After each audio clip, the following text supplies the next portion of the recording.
വാത്സല്യനിധികളായ എൻ്റെ കുഞ്ഞുമക്കൾക്ക് യേശുക്രിസ്തുവിൻ്റെ നാമത്തിൽ സ്നേഹവന്ദനം. ബാലസുവിശേഷീകരണ ബൈബിൾ പഠന പരമ്പരയിലെ പ്രഥമ എപ്പിസോഡിലേക്ക് നമ്മൾ കടന്നു വന്നിരിക്കുകയാണ്. ഇന്ന് AD 2020 ഡിസംബർ 31, ഈ വർഷത്തിൻ്റെ അവസാന ദിവസം. ഈ വർഷക്കാലം നമ്മൾ എന്ത് ബുദ്ധിമുട്ടിൽ കൂടിയാണ് കടന്നു പോയതല്ലേ. സ്കൂളിൽ പോകാൻ പറ്റിയില്ല, ടീച്ചേഴ്സിനെ കാണാൻ പറ്റിയില്ല, ഫ്രണ്ട്സിനെ കാണാൻ പറ്റിയില്ല, ചർച്ചിൽ പോകാൻ പറ്റിയില്ല.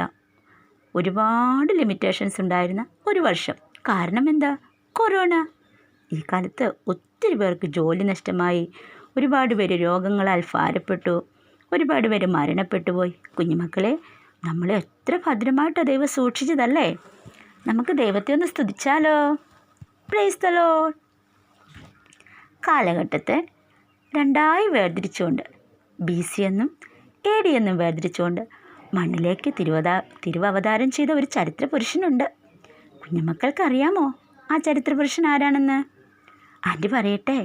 നസ്രേനായ യേശു. നസ്രേനായ യേശു ക്രിസ്തുവാണ് കാലഘട്ടത്തെ മാറ്റിപ്പറിച്ച ആ ചരിത്ര പുരുഷൻ.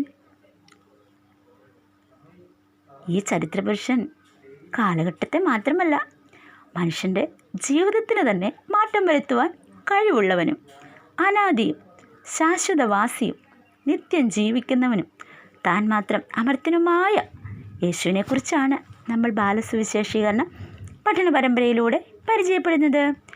യേശുവിനെക്കുറിച്ചറിയാൻ നിങ്ങൾക്ക് ആഗ്രഹമുണ്ടോ? ആൻറ്റിക്കറിയാം. അതുകൊണ്ടാണ് യേശുപ്പച്ചൻ്റെ കഥകളായി ആൻറ്റി കുഞ്ഞുമക്കളുടെ അടുത്തേക്ക് ഓടി വരുന്നത്. നമുക്ക് ഒരു പാട്ടോടുകൂടെ നമ്മുടെ ഈ പരമ്പര ആരംഭിച്ചാലോ? പാട്ട് കേൾക്കുന്ന ഇഷ്ടമാണോ? കുഞ്ഞുമക്കൾക്ക് ഇതിൽ കൂടെ ഒരുപാട് അവസരങ്ങളുണ്ട് നിങ്ങളുടെ കഴിവ് തെളിയിക്കാൻ. തുടർന്നുള്ള നാളുകളിൽ അതിനുവേണ്ടി കുഞ്ഞുമക്കളെ ആൻറ്റി ആഹ്വാനം ചെയ്യുന്നു. ഇന്നത്തെ നമ്മുടെ ഇൻവിറ്റേഷൻ സോങ് നമുക്ക് വേണ്ടി പാടുന്ന ആരാണെന്നറിയാമോ? ജൂനിയർ ചേച്ചി, ജാസിൻ ചേട്ടനും. യേശുക്രിസ്തുവിൻ്റെ നാമത്തിൽ നമുക്ക് അവരെ ഒന്ന് പരിചയപ്പെട്ടാലോ? നമുക്ക് ആ പാട്ടൊന്ന് തുടങ്ങിയാലോ? ആൻറ്റി ഒന്ന് പറഞ്ഞു തരട്ടെ പാട്ട്. കുഞ്ഞുമക്കളെ, ദൈവത്തിലെ യേശുവിനെ അനുഗമിച്ചിടാം. നമുക്ക് വേണ്ടി ഈ നല്ല പാട്ട് ജൂനിയർ ചേച്ചി, ജാസിൻ ചേട്ടനും പാടുന്നു. നമുക്ക് കേട്ടാസ്വദിച്ചാലോ? ഓക്കെ.